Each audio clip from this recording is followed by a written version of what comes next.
A morning sun of Kepler 442b painted the alien sky in shades of purple and gold. Dr. Elena Martinez pressed her face against the small window of the shuttle as it descended through the thick atmosphere. Below them stretched endless forests of towering trees that looked like nothing she had ever seen on Earth. Their leaves shimmered with an oily rainbow sheen, and their trunks were as wide as city blocks. "First time seeing an alien world, Doc?" asked Commander Jake Morrison from the pilot's seat. His hands moved steadily across the controls, keeping the shuttle on course toward the landing site.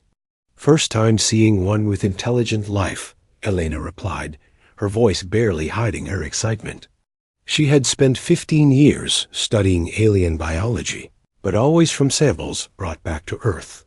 Now she was about to meet living, breathing aliens face to face. The shuttle touched down in a clearing that had been prepared for their arrival. Through the window, Elena could see the Vorthik delegation waiting for them. Even from a distance, they looked massive. The briefing files had said they were 8 feet tall, but seeing them in person made Elena feel very small. Jake powered down the engines in turn to face the small diplomatic team. "Remember, we're here to establish peaceful contact. No sudden movements, no aggressive gestures. Let them make the first move." Elena nodded and checked her equipment one more time. The translation device hung around her neck like a large medallion. It had been programmed with the basic Vorthik language that the first probe had managed to record. She hoped it would be enough. The shuttle door hissed open, and the team stepped out into the alien air. It smelled of wet earth and something sweet, like flowers Elena couldn't name. The gravity was slightly lighter than Earth's, making each step feel like a small bounce. The Vorthik delegation stood about 50 feet away. There were 5 of them, arranged in what looked like a formal line. Their leader stood in the center, clearly marked by the elaborate patterns carved into his dark green scales. His eyes were golden yellow, with pupils that contracted to thin slits in the bright daylight. Elena had studied the photos, but seeing them in person was different. The Vorthik were reptilian, but they stood upright like humans. Their arms were longer than human arms, ending in hands with 4 fingers and a thumb. Each finger ended in a sharp claw. Their heads were elongated, with powerful jaws that could easily crush bone. Jake took a step forward and raised his hand in what they hoped was a peaceful gesture. "I am Commander Jake Morrison, representing the United Earth Federation. We come in peace." The translation device buzzed and clicked, converting his words into the harsh, guttural sounds of the Vorthik language. The alien leader tilted his head, listening. Then he replied in his own tongue. "I am Kethvar, Hunt Leader of the Southern Territories. We welcome the sky travelers to our world." Elena felt a thrill of excitement. The translation device was working perfectly. This was really happening. First contact was going smoothly. But then something strange occurred. Kethvar took a step closer, and his golden eyes focused directly on Jake's face. The alien's pupils dilated suddenly, and he froze completely. The other Vorthik behind him also stopped moving, their heads turning toward the human delegation. Jake noticed the change immediately. "Is something wrong?" he asked, his hand moving instinctively toward the weapon at his side. Kethvar didn't answer right away. Instead, he stared directly into Jake's eyes. The alien's breathing became deeper, more deliberate. His claws flexed slightly, as if he was preparing for something. "Your eyes," Kethvar said finally, his voice carrying a note of confusion. "They're ... familiar." "Familiar how?" Elena asked, stepping forward. She was the xenobiologist after all. This was her area of expertise. Kethvar's gaze shifted to her, and the same reaction occurred. His pupils contracted, then dilated again. He took a step back and spoke rapidly to the other Vorthik in their own language. The translation device caught fragments of the conversation. The old eyes ... the hunter's gaze ... they carry it too. What are they talking about? Whispered Lieutenant Amy Rodriguez, the team's security officer. Elena shook her head. I don't. No, but they're reacting to something they see in our eyes. Kethfer turned back to the humans. You are small, he said. Your claws are weak. Your teeth are dull. Your skin is soft. But your eyes ... double quotes. He paused, searching for words. Your eyes hold the patience of the stalker, the calculation of the killer. How is this possible? The other Vorthik were becoming agitated. They spoke among themselves in rapid, hissing tones. Elena caught more fragments through the translator. Impossible ... prey species. But the eyes speak truth. We need to understand what they're seeing, Elena said quietly to Jake. This could be important. Jake nodded and addressed Kethfor directly. You say our eyes are familiar. Can you explain what you mean? Kethfor studied Jake's face for a long moment. On our world, there are two types of creatures. The hunters and the hunted. The predators and the prey. Each has its own way of seeing the world. The prey animal looks around quickly, always afraid, always ready to run. Its eyes are wide and nervous. He paused and gestured with one clawed hand, but the predator's eyes are different. They are calm, patient. They watch and wait for the right moment to strike. They see everything, but they do not show fear. They are the eyes of one who knows he is the strongest, the most dangerous. Elena felt a chill run down her spine. She was beginning to understand. You humans, Kethvar continued, you have the bodies of prey, but you have the eyes of apex predators. This should not be possible. A prey species cannot have the hunter's gaze. It goes against the natural order. The other Vorthik were backing away now, their body language showing clear distress. One of them, a smaller female, spoke up. Perhaps they are not what they appear to be. Perhaps they are hunters in disguise. No, Kethvar said firmly. They are what they appear to be. Soft-bodied, weak-clawed, small-toothed. But their eyes tell a different story.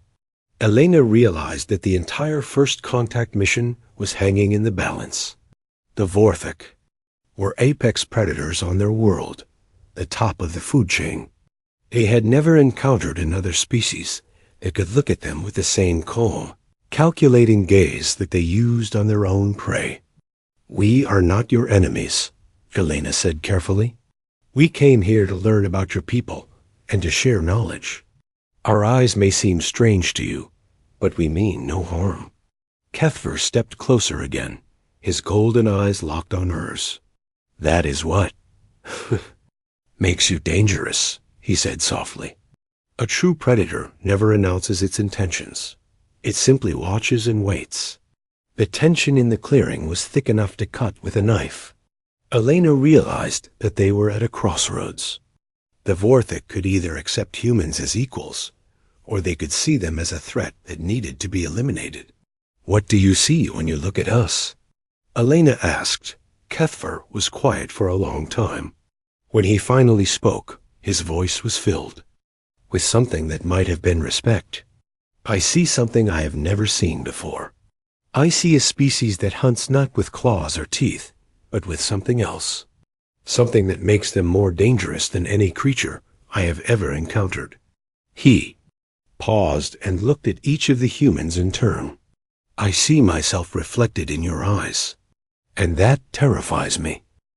The ice crystals in the air caught the light from Fenris Prime's twin moons, creating a dancing display of silver and blue across the frozen landscape. Captain Ryan Blake pulled his thermal coat tighter as he stepped off the transport ship. The cold hit him like a physical blow, even through his environmental suit.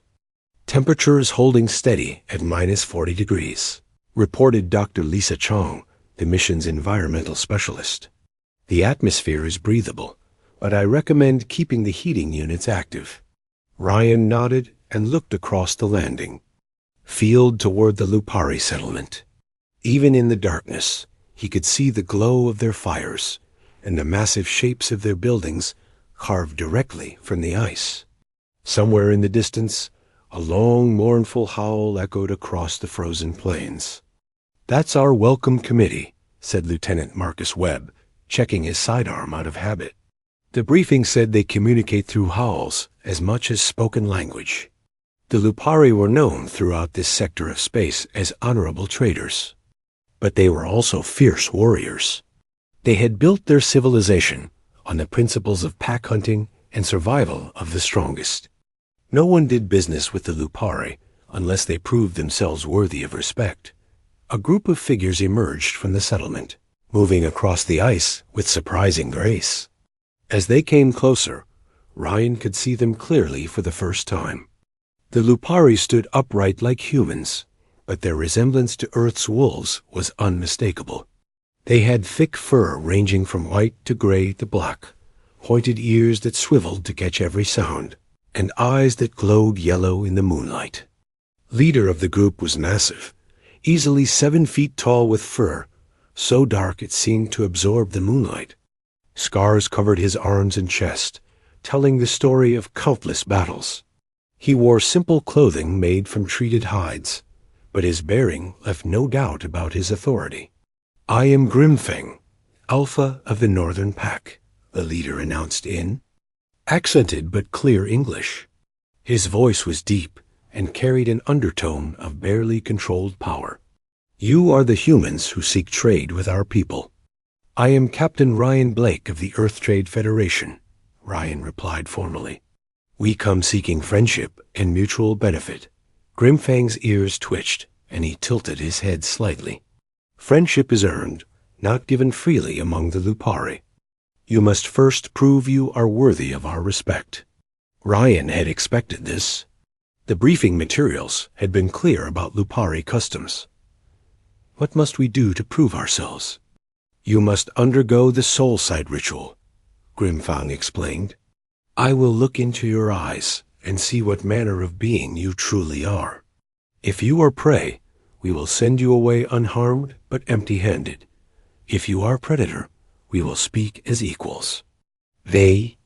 Other Lupari formed a circle around the humans, their yellow eyes glowing in the darkness. Ryan could hear their breathing, deep and controlled. These were hunters, he realized. Every instinct they had was focused on evaluating potential threats. "Or prey. I accept the ritual," Ryan said, stepping forward. Grimfang moved closer until they stood only a few feet apart. The Lupari Alpha was intimidating up close. His teeth were sharp and white, his claws clearly visible at the ends of his fingers. But what struck Ryan most were his eyes. They were intelligent, calculating, and completely without fear. "Look at—" Grimfang commanded. "Do not look away, no matter what you see." Ryan met the Alpha's gaze directly. For a moment, neither of them moved. The only sounds were the wind whistling across the ice and the soft breathing of the watching Lupari. Then something changed in Grimfang's expression. His eyes widened slightly, and his ears came forward in attention. A low rumble started deep in his chest, but it wasn't threatening. It sounded almost like surprise. The rumble grew louder, becoming a growl, then rising into a full howl that split the night air. The other Lupari immediately joined in, their voices creating a harmony. That made Ryan's bones vibrate. The howling continued for nearly a minute before slowly fading away. When silence returned, Grimfang was staring at Ryan with something that looked like wonder. "Impossible," the Alpha whispered. "You are small. Your claws are dull. Your teeth are weak. You have no fur to protect you from the cold. But your eyes—" He paused, searching for words. "Your eyes hold the patience of the stalker, the wisdom of the pack leader, the calm of one who has killed and will kill again when necessary." The other Lupari were murmuring among themselves, their voices carrying notes of confusion and excitement. Ryan caught fragments of their conversation through his translation device. The old stories. The quiet hunters ... Could it be true? Dr. Chang stepped forward, her scientific curiosity overcoming her caution. What do you see in her eyes that surprises you so much? Grimfang turned his attention to her, and the same process repeated. He stared into her eyes for a long moment, then stepped back with the same expression of amazement. You hunt, he said simply. Not with fangs or claws, but you hunt. All of you carry the hunter's instinct, but it is controlled, directed. You are apex predators who have learned to think before you strike. An elderly Lupari female approached from the back of the group. Her fur was silver with age, and her eyes held the wisdom of many years. She spoke to Grimfang in their own language, her voice urgent.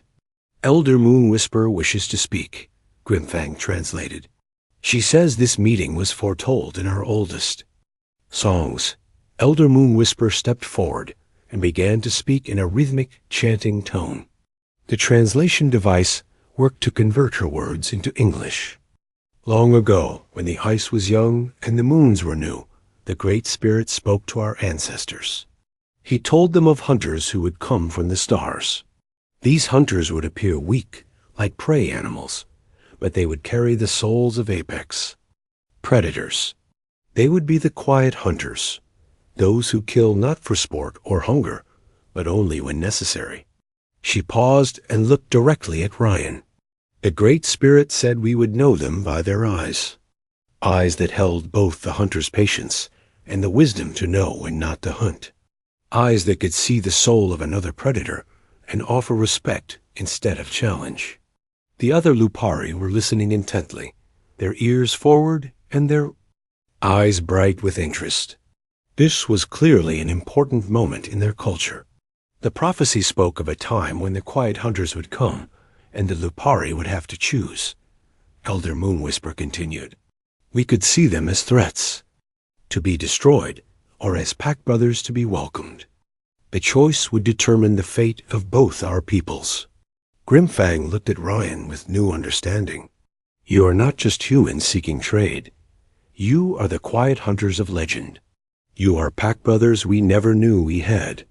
He threw back his head and howled again, a sound of welcome and acceptance. The entire pack joined in, their voices rising into the star-filled sky. The sound echoed off the ice and stone, carrying across the frozen landscape like a declaration. When the howling stopped, Grimfang extended his hand to Ryan in a gesture that was clearly borrowed from human customs. Welcome, pack brother. The Lupari have waited 1,000 generations for your arrival. We have much to discuss. Ryan took the offered hand, feeling the strength in the Alpha's grip. We look forward to learning from each other. As they walked toward the settlement, Elder Moon Whisper fell into step beside Ryan.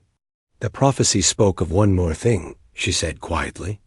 It said the quiet hunters would teach us that true strength comes not from the ability to kill, but from the wisdom to choose when killing is necessary. She looked up at the stars, shining through the clear, cold air. Perhaps it is time for all predators to learn this lesson. The massive space station known as Nexus rotated slowly against the backdrop of distant stars. Dr. Marcus Chun pressed his face against the observation window of the approaching shuttle, watching the enormous structure grow larger with each passing minute. Nexus was neutral territory, a place where dozens of different alien species came to trade, negotiate, and conduct business away from their home worlds. First time at Nexus? Asked the shuttle pilot, a gruff man named Tony who had been running cargo between stations for 20 years. First time anywhere this far from Earth, Marcus replied. As a behavioral psychologist, he had spent most of his career studying human behavior. But recent events had changed everything. Reports were coming in from across the galaxy about strange reactions from predator species when they encountered humans. Marcus had been sent to investigate, The shuttle docked with a soft thud, and Marcus gathered his equipment. His mission was simple in theory, but complex in practice. He needed to observe how different alien species interacted with humans and try to understand what was causing these unusual reactions. Nexus Station was like nothing Marcus had ever seen. The main corridor stretched for nearly a mile, with shops, restaurants, and meeting spaces lining both sides. Aliens of every description walked, slithered, and floated past him. Some were humanoid, others looked like living crystals, and a few defied any description at all. Marcus had been on the station for 3 days when he received an unexpected message. The communication came through official channels, but the request was unusual. The Zephyrians wanted to meet with him privately. The Zephyrians were one of the most feared species in the galaxy. They were insectoid creatures that functioned as a single hive mind spread across billions of individual drones. Each drone was about the size of a human child, with 6 legs, 4 arms, and large compound eyes that could see in multiple spectrums of light. Individually, they were not particularly dangerous, but as a collective, they were one of the most efficient hunting organisms ever encountered. The meeting was arranged for the next day in a private conference room in the station's diplomatic sector. Marcus arrived early, reviewing his notes on Zephyrian behavior. He had never spoken to them directly before, and he wasn't sure what to expect. The door opened, and 3 Zephyrian drones entered the room. They moved in perfect coordination, their movements synchronized as if they were parts of a single machine. Their compound eyes reflected the room's lighting in thousands of tiny rainbows. Dr. Marcus Chun. All 3 drones spoke in unison, their voices creating an eerie harmony. We are the Queen Mind of the Zephyrian Collective. We have requested this meeting to discuss your species. Marcus felt a chill run down his spine. Being addressed by a hive mind was unsettling in a way he hadn't expected. I'm honored by your attention. What would you like to know about humans? The 3 drones arranged themselves in a triangle around the table, their eyes never leaving Marcus's face. We have been observing your species across multiple worlds and stations. Our analysis has revealed something that disturbs the collective consciousness. What have you observed? Marcus asked, trying to keep his voice steady. We see ourselves in you, the Queen Mind replied through her drones. But this should not be possible. You are not a hive mind. Each of you functions as a separate entity, yet you display the coordinated hunting behavior of a collective organism. Marcus leaned forward, his scientific curiosity overcoming his nervousness. Can you explain what you mean by hunting behavior?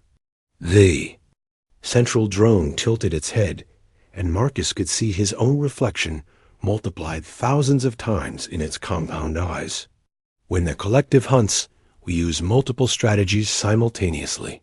Some drones scout the prey, others cut off escape routes, still others wait in ambush. Each drone plays its part in a coordinated plan that ensures success. The drone paused, and Marcus could hear a faint buzzing sound, as if the 3 drones were communicating with each other at frequencies beyond human hearing. Your species does the same thing, the Queen Mind continued, but each of you makes individual decisions.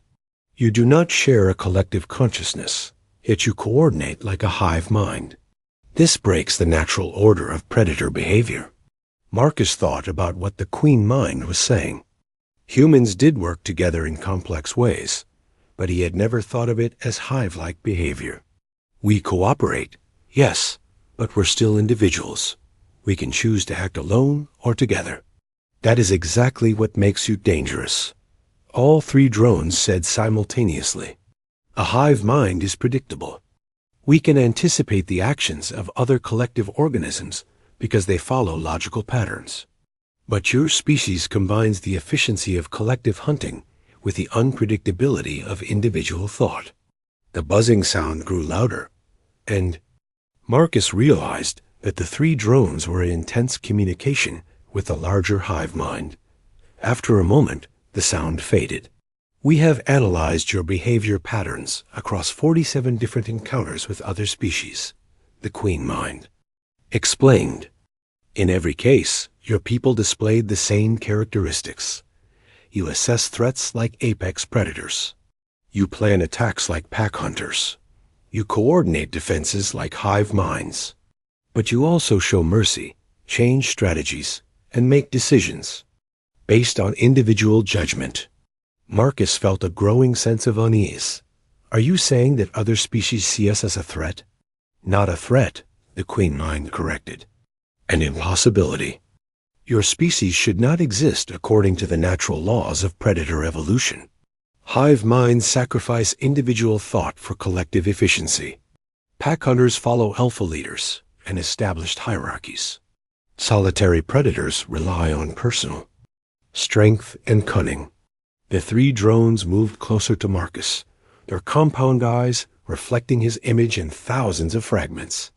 But humans are none of these things, and all of these things at once. You are individual apex predators who choose to cooperate without losing your independence. This combination should be evolutionarily impossible. Yet here we are, Marcus said quietly. Yes, the Queen Mind agreed. Here you are. And your existence forces us to reconsider everything we thought we knew about predator evolution. The central drone reached across the table with one of its four arms, stopping just short of touching Marcus's hand. When we look at you, we see our own hunting instincts reflected back at us. But we also see something we lack and cannot understand, the ability to choose when to hunt and when to show restraint. Marcus stared into the drone's compound eyes, seeing his own face multiplied endlessly. Is that what other species see in our eyes? The ability to choose? Partially, the Queen Mind replied. They see the patience of the stalker, the calculation of the strategist, the coordination of the pack hunter. But they also see something that terrifies them, a predator species that has learned to think beyond the hunt. The buzzing sound returned, more intense than before. Marcus could feel it. In his bones, a vibration that seemed to come from everywhere at once. When it stopped, the three drones spoke with a tone that might have been awe. The collective has reached a consensus, they announced. Humans represent the next stage of predator evolution. You have transcended the simple drive to hunt and kill. You have become predators who hunt only when necessary, who kill only when required, who show mercy as a sign of strength rather than weakness. Marcus felt the weight of this revelation. And what does that mean for relations between our species? The three drones exchanged a look that somehow conveyed volumes of unspoken communication. It means that the galaxy's understanding of predator and prey relationships must change. It means that other species will need to decide whether they can accept humans as evolved predators, or whether they will see you as a threat to the natural order. The Queen Mind paused, and when she spoke again, there was something in the harmony of voices that sounded almost like respect. The collective has decided to support humanity's recognition as the apex predator species. Not because you are the strongest or the most efficient hunters, but because you have proven that true predators can choose to be more than killers. As Marcus left the meeting, his mind raced with the implications of what he had learned. Humans weren't just being recognized as another predator species. They were being seen as something entirely new, predators who had evolved beyond the need to constantly prove their dominance through violence. The question now was whether the rest of the galaxy would see this evolution as a threat or as a hope for a better future. Professor Lisa Thompson stood at the edge of the crystalline platform, looking out at the most incredible sight she had ever witnessed. The Ethros archives stretched before her like a frozen rainbow, thousands of crystal spires reaching toward the purple sky. Each spire contained the memories and knowledge of civilizations that had risen and fallen millions of years before humans had even learned to make fire. "Welcome to the heart of memory," said the voice that seemed to come from everywhere and nowhere at once. The Ethrosians had no physical bodies anymore. They existed as pure energy within the crystal matrices that made up their world. "We have been expecting you, Professor Thompson." Lisa adjusted her equipment pack and tried to calm her racing heart. She was an archaeologist who specialized in studying ancient civilizations, but nothing in her training had prepared her for this. The Ethrosians were the oldest known intelligence in the galaxy. They had been watching and recording the rise and fall of species for over 10 million years. "Thank you for allowing me to visit," Lisa said, speaking to the empty air around her. "I understand that humans are the first new species you've granted access to in over 1,000 years. "That is correct," the voice replied. "We do not usually concern ourselves with young races. But your species has presented us with a puzzle that requires investigation." A shimmering pathway of light appeared before Lisa, leading deeper into the archive. She followed it, walking between towering crystals that pulsed with inner fire. As she passed each one, she caught glimpses of alien faces, strange landscapes, and creatures beyond imagination. "Each crystal contains the complete history of a species," the voice explained. "Their rise from primitive hunters to spacefaring civilizations. Their achievements, their wars, their eventual fate. We have recorded them all." Lisa stopped in front of a crystal that showed what looked like a battle between massive creatures with too many teeth and claws. "How many species have you observed?" "Millions," the voice replied without emotion. "Most follow predictable patterns. They develop intelligence, build civilizations, expand into space, and then either destroy themselves or stagnate and fade away. But predator species follow different patterns than prey species." The pathway. Ellie's tiz to a vast chamber where hundreds of crystals were arranged in careful rows. Each one glowed with a different color, creating a symphony of light that was almost too beautiful to look at directly.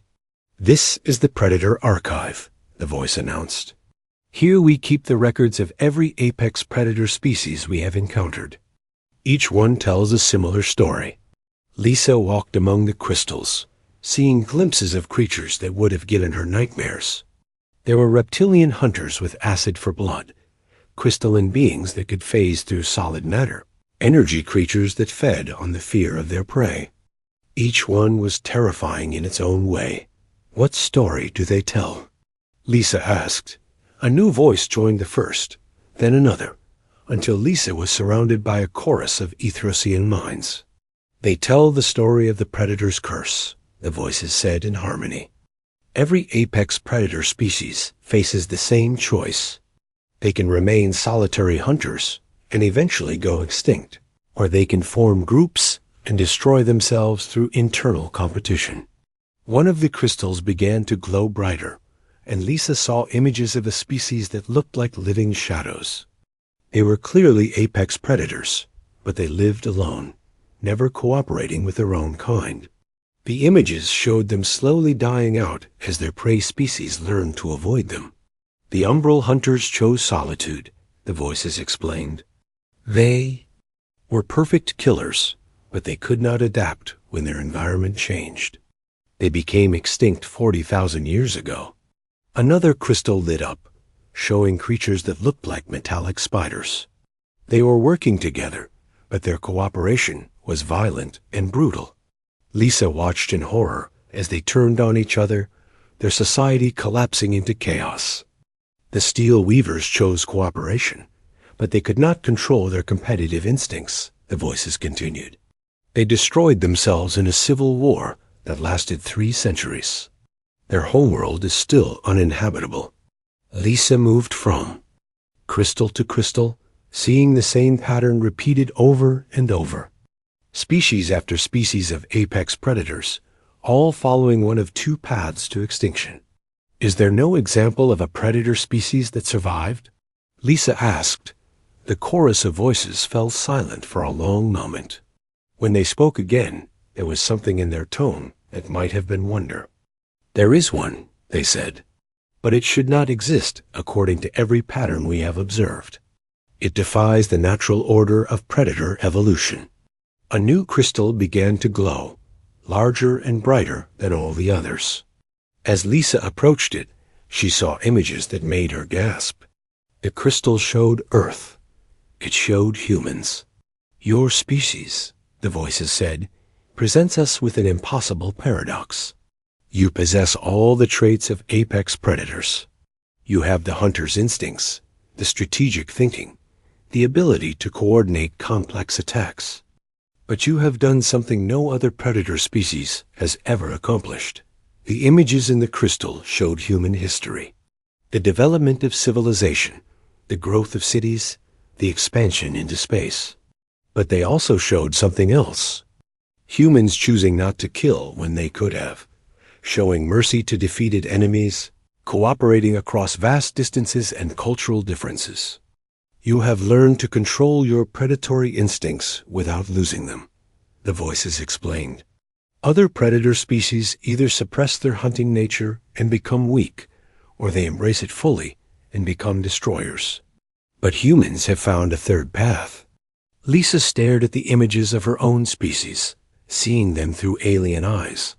What third path? You have become evolved predators, the voices replied.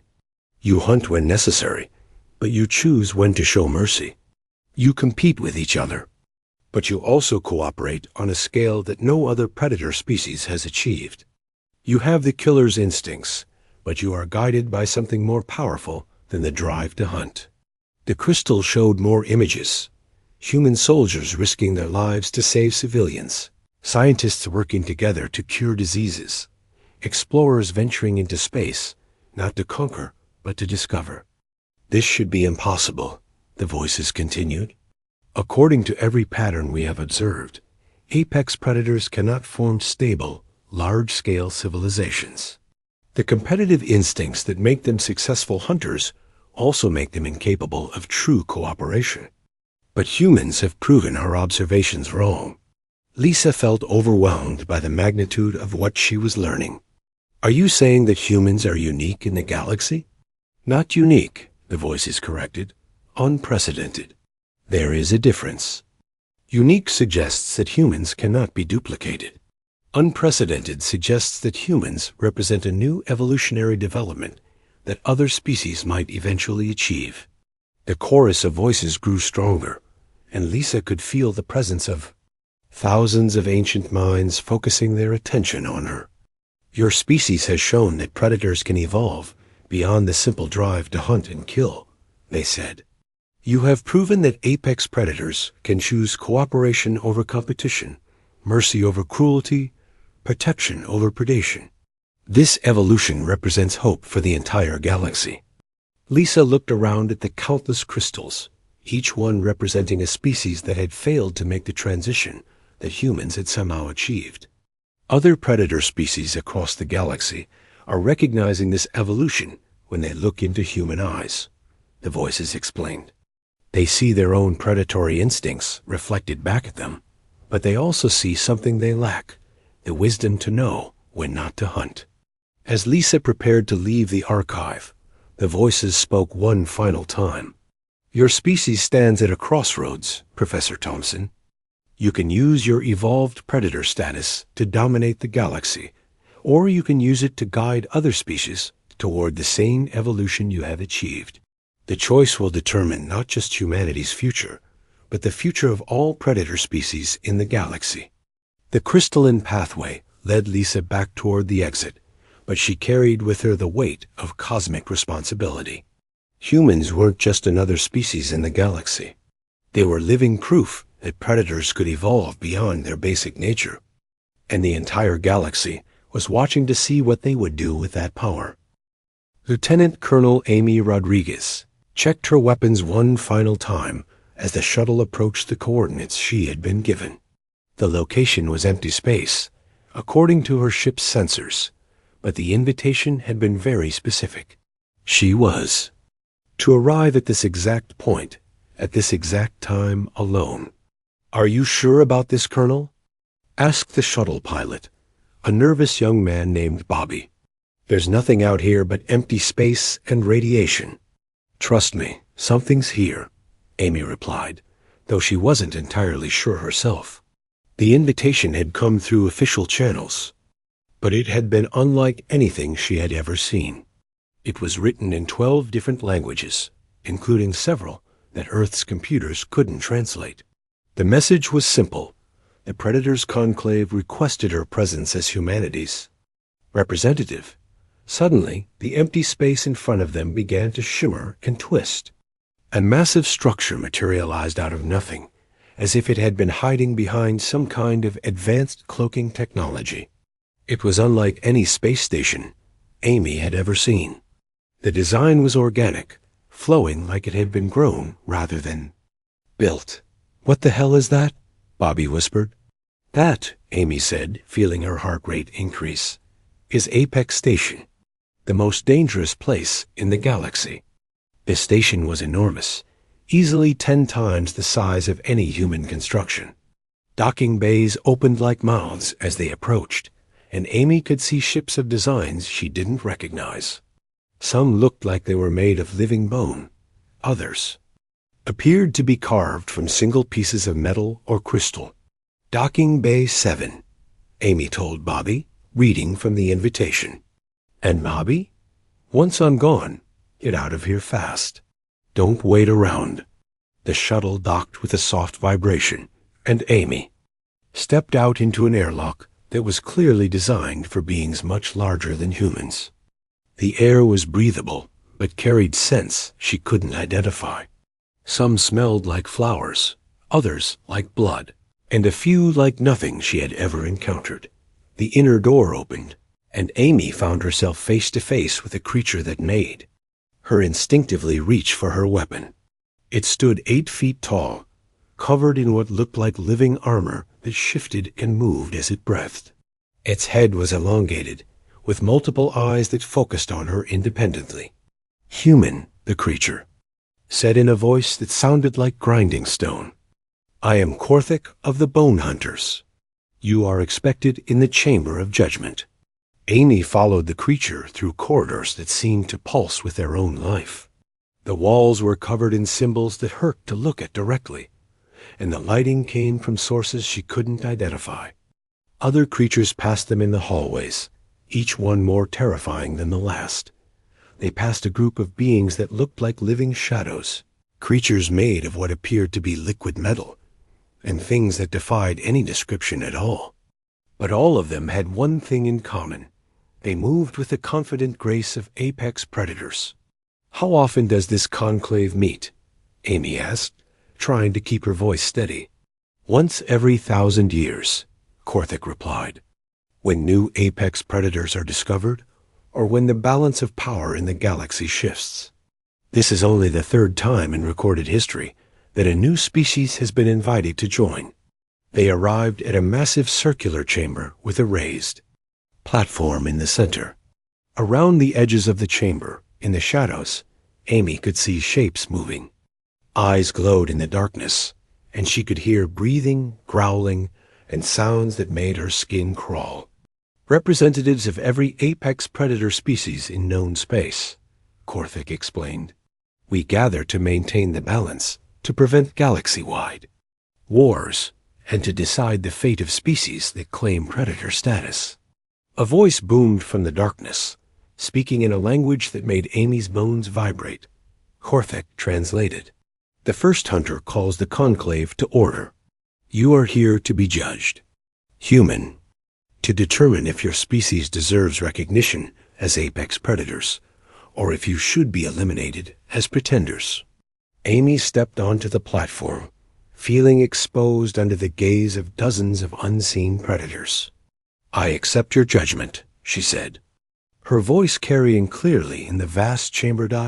Another voice spoke from the shadows, this one familiar. "I speak for the Vorthik," came Kethvir's voice. "We have looked into human eyes and seen the hunter's gaze. But appearance can be deceiving." Grimfang's howl echoed through the chamber. The Lupari recognized the humans as quiet hunters of legend, but legends must be proven true. The harmonized voice of the Zephyrian Queen Mind added, "The collective has analyzed human behavior. They display impossible characteristics. This must be tested." The first hunter spoke again, and Amy felt the weight of ancient authority in his words. "Human representative, you will undergo the trials of Apex. 3 tests to prove your species worthy of predator status. Fail any test, and your species will be marked for elimination." Amy felt her mouth go dry, but she nodded. "I'm ready." "First trial," the first hunter announced. "Combat prowess. You will face a champion chosen by the Conclave." A section of the floor opened, and something emerged that made Amy's blood freeze. It was roughly humanoid, but covered in natural armor plating. Its arms ended in claws that could cut through steel, and its eyes glowed with predatory intelligence. "I am Razordeath of the Shard Killers," the creature announced. "I have killed 1,000 prey species. You will be 1,001. Amy drew her sidearm and combat knife, knowing that her human-made weapons were probably inadequate against this creature. But as Razordeath charged toward her, something happened that surprised everyone in the chamber. Amy didn't run. She didn't panic. Instead, she moved with the calm, calculated precision of a trained killer. She sidestepped the creature's first attack, using its momentum against it. Her knife found a gap in its armor, and her pistol fired with deadly accuracy. Fight was over in seconds. Razordeath lay motionless on the platform, and Amy stood over it, breathing hard but victorious. "Impossible," came whispers from the darkness. "A soft skin defeating a shard killer." "Second trial," the first hunter continued, though his voice carried new respect. "Strategic thinking. You will plan an attack against a fortified position, defended by superior forces." A holographic display appeared, showing a complex battlefield scenario. Amy studied it for several minutes, then began to explain her strategy. She didn't just plan a brute force attack. Instead, she outlined a multi-layered approach that used deception, psychological warfare, and careful timing to achieve victory with minimal casualties. The gathered predators listened in silence as Amy demonstrated the kind of complex strategic thinking that most predator species never developed. They were used to relying on strength and aggression, but Amy showed them the power of the evolved predator mind. "Third trial," the first hunter announced, and now his voice held something that might have been awe. "The most important test. You must show us mercy." Amy looked confused. "Mercy? Kill me," the first hunter commanded, stepping into the light for the first time. He was ancient beyond measure, his form shifting between energy and matter. "I am old and tired. End my existence, and you will have proven your dominance over all predators." Amy stared at the ancient being, understanding finally dawning. This wasn't about proving she could kill. It was about proving she could choose not to kill. "No," Amy said simply. "You're not my enemy. You're not a threat. There's no reason for me to kill you." The silence in the chamber was absolute. No predator species had ever refused the final trial before. "You would show mercy to one who could destroy your entire species?" the first hunter asked. "Mercy isn't weakness," Amy replied. "It's the ultimate expression of strength. Only a true apex predator can choose when not to hunt." The first hunter began to laugh, a sound like cosmic wind through stellar dust. "Finally," he said, "after millions of years, we have found them, the evolved predators. The hunters who have learned that true strength comes not from the ability to kill, but from the wisdom to choose when killing is necessary." The chamber erupted in roars, howls, and sounds of approval from dozens of different species. The conclave had reached its decision. "Welcome, humans, to the Brotherhood of Apex Predators," the first hunter announced. "But you are more than apex predators. You are what all of us hope to become. Teachers of the evolved hunt. Guardians of the predator's wisdom." As Amy prepared to leave Apex Station, she realized that humanity's relationship with the galaxy had changed forever. They were no longer seen as a weak species that got lucky. They were the apex predators, and the entire galaxy was watching to see what they would do with that recognition. Admiral Kevin Torres stood at the podium in the United Nations General Assembly, looking out at representatives from every nation on Earth. Behind him, a massive screen showed images from across the galaxy.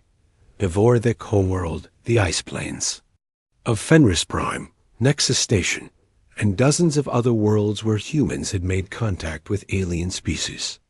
6 months ago, Kevin began, his voice carrying clearly through the vast chamber, we thought we were alone in the universe.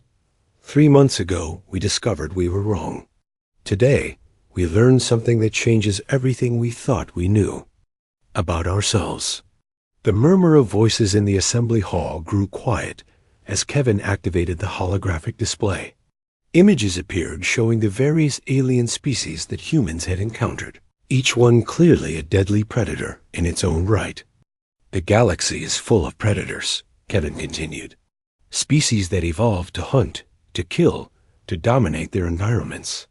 For millions of years, these predator species have followed the same patterns. They either remained solitary and went extinct, or they formed groups and destroyed themselves through internal competition. He paused, letting the weight of his words sink in. In the gallery above, news reporters from around the world recorded every word. This speech would be broadcast to every corner of Earth and transmitted to human colonies throughout the solar system. But humans are different, Kevin said. According to the oldest intelligence in the galaxy, we represent something that has never existed before. We are evolved predators. The screen changed to show Dr. Elena Martinez in her laboratory at the newly established Zeneb Psychology Institute. She had been working around the clock since returning from Kepler 442b, trying to understand the implications of what they had learned. Elena looked tired but excited as she addressed the camera. Our research has confirmed what alien species have been telling us, she said. When they look into human eyes, they see the reflection of their own predatory instincts. But they also see something that none of them possess, the ability to choose when to be predators and when to show mercy. The screen split to show Captain Ryan Blake on Fenris Prime, where he was working with the Lupari to establish the first joint human-alien research station. Behind him, Lupari engineers worked alongside human technicians, their ancient rivalry replaced by mutual respect. The Lupari have taught us that true strength doesn't come from never backing down from a fight. Ryan explained, it comes from being strong enough to choose your battles. They call us the quiet hunters because we hunt only when necessary, not because we can. Back in the assembly hall, Kevin continued his address. The implications of this recognition extend far beyond simple diplomatic relations. Trade agreements that were impossible before are now being negotiated. Military alliances that seemed fantasy are becoming reality. But more importantly, we've learned something about ourselves that we never understood. The screen changed again, showing footage from Nexus Station, where Dr. Marcus Chun was conducting interviews with representatives from dozens of alien species. One by one, they shared the same observation.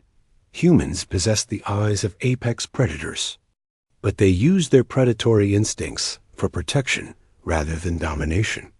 We are predators, Kevin said, his voice growing stronger. But we are predators who have evolved beyond the simple drive to hunt and kill.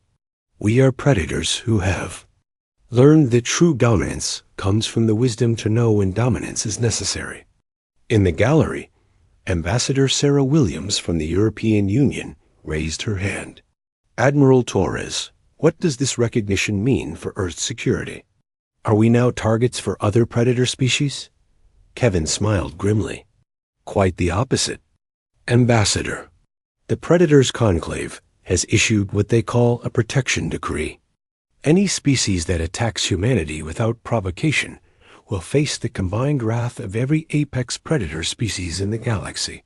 We're not just protected members of the galactic community now. We're the protected teachers of evolved predation. The implications of this statement rippled through the assembly. Earth had gone from being a vulnerable newcomer to being under the protection of the galaxy's most dangerous species. But with this protection comes responsibility, Kevin continued. Other predator species are looking to us for guidance. They want to learn how to evolve beyond their basic hunting instincts. They want to understand how we develop the ability to choose cooperation over competition. A screen showed Lieutenant Colonel Amy Rodriguez back on Earth, now heading the new Department of Interspecies Military Relations. She was training human soldiers not just in combat techniques, but in the art of controlled aggression and strategic mercy. Our military doctrine is changing, Amy explained to the camera. We're not training soldiers to be killers. We're training them to be evolved predators. Warriors who understand that the greatest victory is often the fight you choose not to have. Back at the podium, Kevin prepared to deliver the most important part of his speech. The galaxy is watching us, he said. Predator species that have been locked in cycles of violence for millions of years are looking to humanity for a different path. Prey species that have lived in fear are hoping we can teach their predators a better way. He gestured to the screen, which now showed images from across human space. Construction crews building new ships, scientists working on joint research projects with alien partners, diplomats negotiating treaties that would have been impossible just months before. We have a choice to make as a species, Kevin said. We can use our recognition as evolved predators to dominate the galaxy, as every other apex predator species has tried to do. Or we can use it to guide the galaxy toward a better future. The assembly hall was completely silent now. Every representative understood that they were witnessing a pivotal moment in human history. I propose that we choose the path of the evolved predator, Kevin continued. We will hunt when necessary to protect ourselves and our allies. We will show our strength when challenged by those who would harm the innocent. But our greatest weapon will be our wisdom to know when violence is necessary and when mercy is stronger. The screen changed one final time, showing the view from Earth's orbital stations. Ships from a dozen different species were visible, their crews working together on projects that would benefit the entire galaxy. Human ships worked alongside Vorthic vessels, Lupari craft, and even the impossible geometric designs of the Zephyrian Collective. This is our future, Kevin said. Not as conquerors, but as guardians. Not as the strongest predators, but as the wisest ones. We will carry in our eyes the promise of both the hunt and the choice to show mercy. As Kevin stepped away from the podium, the assembly erupted in applause. But the sound was quickly overshadowed by something else. A deep, resonant howl that came from the speakers connected to Fenris Prime. The Lupari were singing their ancient songs of recognition and respect. The howl was joined by the harmonic buzz of the Zephyrian Collective, the deep growls of the Vorthic, and the crystalline chimes of a dozen other species.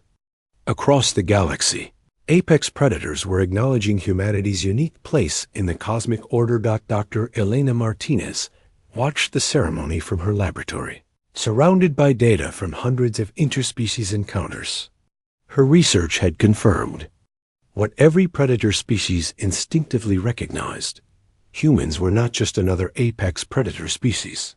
They were apex predators who had learned to evolve beyond their basic nature. As she looked at her reflection in the window, Elena saw what the aliens saw when they looked into human eyes. Not just the patient gaze of the hunter, but the wisdom of a species that had chosen to be more than killers.